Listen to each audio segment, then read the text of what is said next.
¿Qué es el hombre? Por Martin Buber. 10. Primera parte. Trayectoria de la interrogación. 3. Hegel y Marx. 1. Pero, de primeras, se produjo una desviación tan radical del planteamiento antropológico como no había ocurrido todavía en toda la historia del pensamiento humano. Me refiero al sistema de Hegel, que ha ejercido una influencia decisiva no solo en la manera de pensar de una época, sino en su misma actitud social y política. Influencia que ha favorecido la desposesión de la persona humana concreta y de la sociedad humana concreta, en favor de la razón del mundo, de sus procesos dialécticos y de sus formaciones objetivas.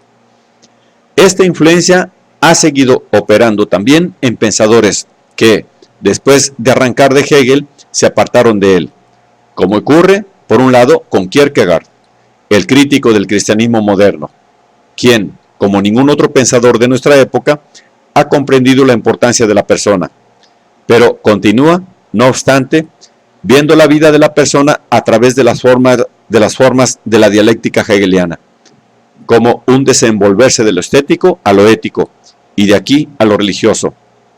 Y como, por otro lado, ocurre con Marx, quien penetra como nadie lo hiciera en la realidad de la sociedad humana, pero considera su desarrollo a través de las formas de la dialéctica hegeliana, como una transformación de la economía común primitiva en propiedad privada y de esta en socialismo.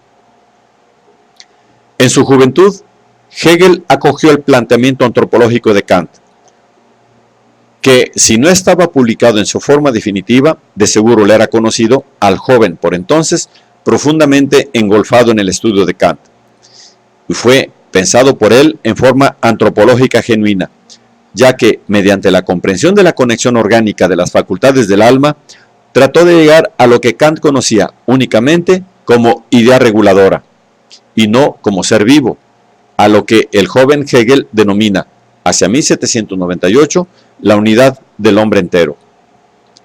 Lo que por entonces perseguía ha sido designado, con razón, como metafísica antropológica. Toma tan en serio a la persona humana concreta que con ella demuestra la posición particular que corresponde al hombre. Voy a citar, como ilustración, un precioso pasaje tomado de los apuntes El espíritu del cristianismo y su destino, que muestra claramente en qué medida trataba Hegel de avanzar en el problema antropológico más allá de Kant. En cada hombre están la luz y la vida. Él es la propiedad de la luz, y no es iluminado por una luz a la manera de un cuerpo opaco que muestra un resplandor que le es ajeno, sino que se enciende con su propia materia ígnea, y su llama le es propia. Hegel no habla en este caso, cosa notable, de un concepto general del hombre, sino de cada hombre. Por lo tanto, de la persona real, de la que tiene que arrancar en serio una antropología filosófica genuina. Pero en vano buscaremos este planteamiento del problema en el Hegel de después, el que ha influido en el pensamiento de una centuria, y hasta me atrevería a decir, en balde se buscaría en él al hombre real. Si examinamos en la Enciclopedia de las Ciencias Filosóficas la sección que lleva el título de Antropología, veremos que comienza con ciertas manifestaciones sobre la esencia y el sentido del espíritu, de donde pasa a proposiciones sobre el alma como sustancia. Encontraremos indicaciones preciosas acerca de las diferencias que se dan dentro del género humano y de la vida humana, especialmente las diferencias de edad, de sexo, de sueño y de vigilia, etc. Pero sin que nos sea posible relacionar todo esto con una cuestión en torno a la realidad y significación de esta vida humana. Tampoco los capítulos que tratan del sentimiento en sí, del hábito, nos ayudan en nada al respecto. Y en el capítulo que lleva por encabezamiento el alma real, nos centramos únicamente de que el alma es realmente la identidad de lo interno con lo externo. El Hegel sistemático ya no arranca como el joven Hegel del hombre mismo, sino de la razón del mundo. Para él, el hombre no es más que el principio en que la razón del mundo llega a su autoconciencia plena y, con ello, a su consumación. Todas las contradicciones que se dan en la vida y en la historia de los hombres no conducen a la problemática antropológica, sino que se explican por una mera astucia de que se vale la idea para llegar a su propio colmo mediante la superación de la contradicción. La cuestión fundamental kantiana, ¿qué es el hombre?, es respondida en forma definitiva, según se pretende, pero en verdad ha sido opacada como tal cuestión y hasta cancelada. Pero también se ha hecho enmudecer a la primera de las tres preguntas filosóficas de Kant que preceden a la cuestión antropológica. La pregunta de ¿qué puedo saber? Si el hombre es el lugar y el medio donde la razón del mundo se conoce a sí misma, entonces no habrá límite alguno para lo que el hombre puede saber. Según la idea, el hombre lo sabe todo, como también, según la idea, lo realiza todo lo que hay en la razón. Ambas cosas suceden en la historia, donde aparecen el estado perfecto como consumación del ser y la metafísica perfecta como consumación del conocimiento. Al experimentar ambas cosas, experimentamos a la vez, en forma adecuada, el sentido de la historia y el sentido del hombre. Hegel trata de dotar al hombre con una nueva seguridad, trata de edificarle una nueva mansión cósmica. No es posible edificarla en el espacio copernicano, y por eso Hegel la levanta solo en el tiempo, que constituye la potencia suprema de todo lo que es. El tiempo, en la forma de historia experimentable y completamente comprensible por su sentido, habrá de constituir la nueva morada del hombre. El sistema de Hegel representa, dentro del pensamiento occidental, la tercera gran tentativa de seguridad, después de la cosmológica de Aristóteles y la teológica de Santo Tomás, tenemos la logológica de Hegel. Se subyuga toda inseguridad, toda inquietud por el sentido, todo temor por la decisión, toda problemática abismal. La razón del mundo muestra su marcha indeclinable a través de la historia, y el hombre indagador la conoce. Mejor dicho, su conocimiento constituye propiamente la meta y término de esa marcha, en la que la verdad que se realiza se sabe a sí misma en su realización. Las etapas de la marcha se suceden unas a otras en un orden absoluto. Están regidas soberanamente por la ley de la dialéctica, según la cual la tesis es reemplazada por la antítesis y esta por la síntesis. Con la misma seguridad con que marchamos de un piso a otro y de una habitación a otra en una casa bien construida, inconmovible en sus cimientos, muros y techos, así marcha el hombre hegeliano por la nueva mansión cósmica de la historia, cuyo sentido conoce por completo. Cuando se pone a meditar honradamente en la metafísica definitiva, su mirada se sustrae a cualquier amago de vértigo, porque todo puede contemplarse dominadoramente desde arriba. El hombre moderno, que, a partir de la revolución copernicana, se sentía invadido por el terror del infinito, cuando por la noche abría la ventana de su cuarto y se enfrentaba en la soledad a la oscura inmensidad, podrá ahora encontrar sosiego. Y si el cosmos no se hace familiar a su corazón por su inmensidad infinita y por su pequeñez infinita, el orden seguro de la historia lo acoge hogareñamente, pues no es ella más que la realización del espíritu. Se ha superado la soledad y se ha apagado la interrogación por el hombre. Pero nos encontramos con un fenómeno histórico sorprendente. En épocas anteriores era menester la acción crítica de unos cuantos siglos para conmover la seguridad cósmica y hacer que surgiera con nuevo ímpetu la cuestión antropológica. La imagen hegeliana del mundo actúa con una fuerza irresistible sobre una época en todos los dominios del espíritu. Pero la rebelión surge casi de inmediato y, con ella, se renueva la exigencia de una perspectiva antropológica.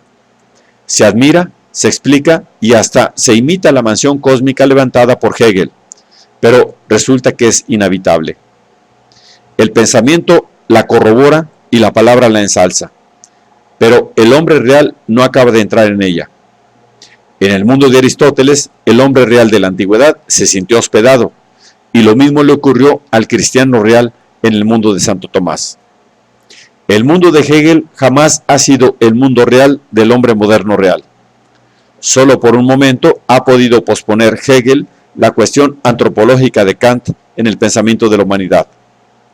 Pero la vida de los hombres ni por un momento ha podido aplacar la gran inquietud antropológica que asoma por primera vez en la época moderna con la interrogación de Pascal. Entre las causas de este fenómeno solo voy a referirme a una imagen mental del mundo que se levanta con el tiempo. Jamás podrá proporcionar aquel sentimiento de seguridad propio del edificio levantado en el espacio. Para darnos cuenta de este hecho, tenemos que distinguir de la manera más cabal entre el tiempo cosmológico y el antropológico. Podemos abarcar el tiempo cosmológico, es decir, emplear su concepto como si, relativamente, el tiempo existiera ya en su totalidad, aunque el futuro no se nos haya dado todavía. Por el contrario, el tiempo antropológico, es decir, el tiempo que cuenta en la realidad peculiar del hombre concreto, que quiere conscientemente, no lo podemos abarcar así, ya que el futuro no puede dársenos de antemano, porque, según me dice mi conciencia y mi voluntad, depende en cierta medida de mi decisión. El tiempo antropológico es real solo en aquella parte que se llama pasado. La diferencia no es la misma que hace Bergson, en el que la durée significa un presente en fluencia, ya que el órgano para el tiempo antropológico a que me refiero es esencialmente la memoria. Una memoria, ciertamente, abierta de continuo hacia el presente. En cuanto experimentamos algo como tiempo, en cuanto somos conscientes de la dimensión temporal como tal, entra ya en juego la memoria. En otras palabras, el puro presente no conoce ninguna conciencia temporal específica.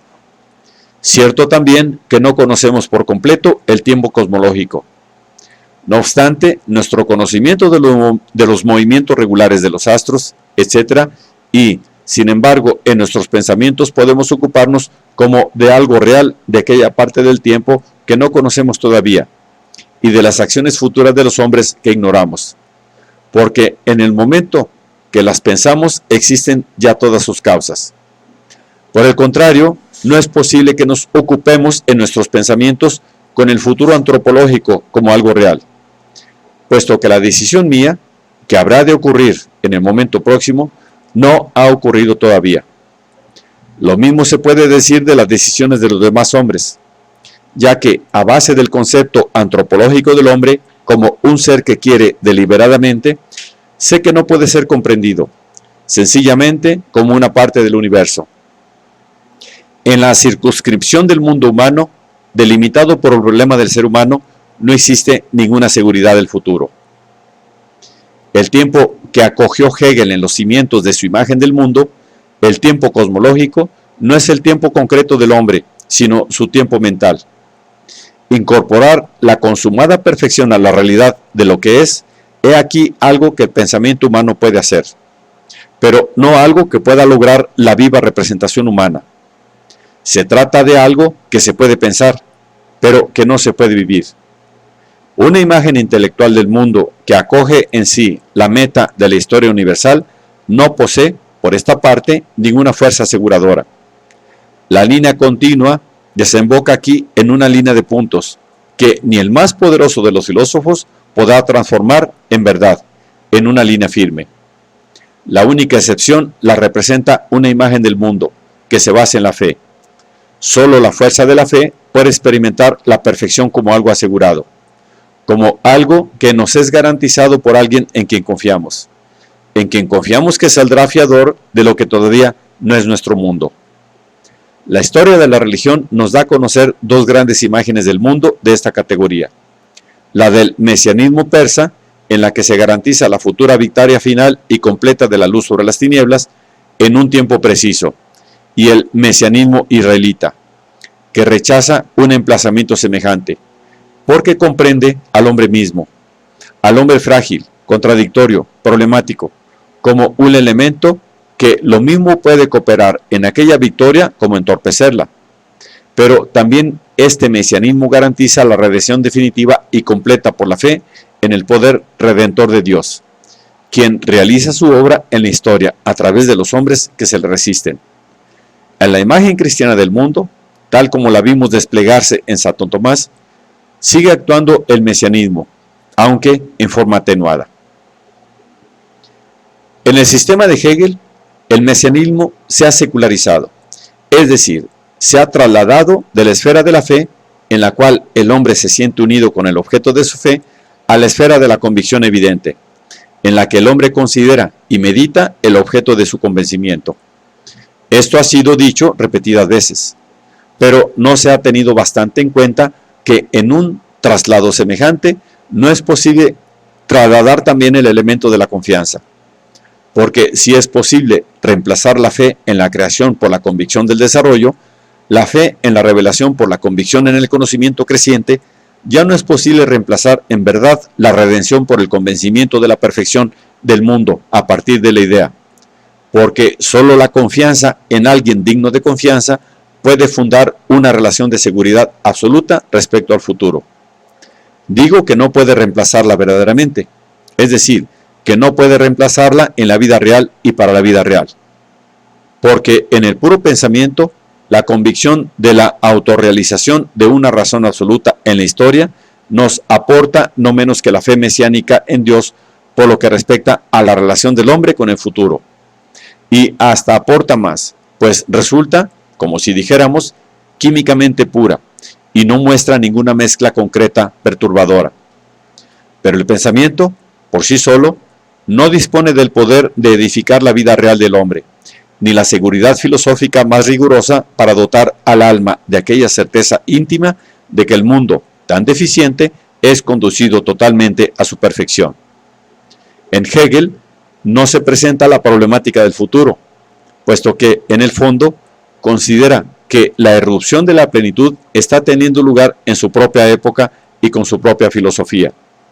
De suerte que el movimiento dialéctico de la idea, a través del tiempo, ha llegado propiamente a su meta final. Pero, ¿dónde está el fervoroso adorador del filósofo que haya compartido verdaderamente este automesianismo secular? Es decir, no solo lo haya aceptado con la mente, sino vivido en toda su vida real, como ha ocurrido siempre en la historia de la religión.